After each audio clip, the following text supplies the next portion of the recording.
Well, at least the original trio is back and better than ever. Hello everyone and welcome back to the channel. And today we got a brand new episode of Aim to be a Pokemon Master, the mini-series. And we're gonna waste no time and get right into a review. So the episode today picks up right where last week's ended. Ash and Misty are once again traveling together, and my favorite part of the entire episode happens right away. Ash and Misty go on a date. Yup, it's a date. So then, the craziest part is, Brock just randomly shows up as their server.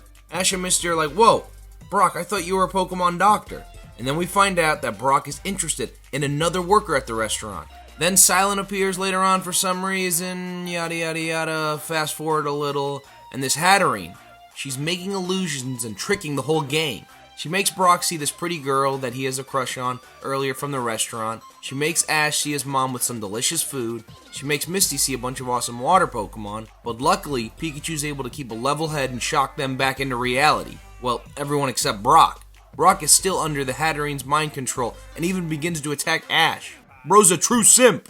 But then Brock later snaps out of it, and then I guess everyone just forgives Hatterene? I don't know. The episode then ends with Ash, Brock, and Misty continuing on and going their separate ways from Cillian. Oh, and again, Latias was in this episode watching the gang from above. Okay, as for my thoughts for this episode are, why are we basically getting filler during an 11-episode series? Like, going to a random restaurant which Brock just so happens to be working on and having him rejoin the team? Besides that, what lasting effects is this episode gonna have? There also wasn't really anything cool that happened in this episode either. Ash didn't bring back any of his old Mons, and he barely actually even used Pikachu. There was also a fair amount of missed opportunities in this episode. I, for one, would have loved to have seen a battle between Brock and Cillian, which we kinda got teased in this episode a little, but it didn't actually happen. Then, also, imagine how cool this would have been. Imagine if after everyone snaps out of Hatterene's illusion, she gains a bunch of energy and Gigantamaxes, and we engage in a max raid battle with Misty, Brock, Cillian, and Ash.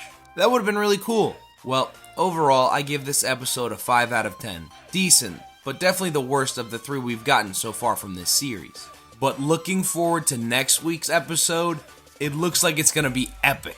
We got Incineroar, we got Snorlax, Talonflame, and we got Oshawott all coming back. And most importantly, we got the OG gang in some drippy looking winter gear.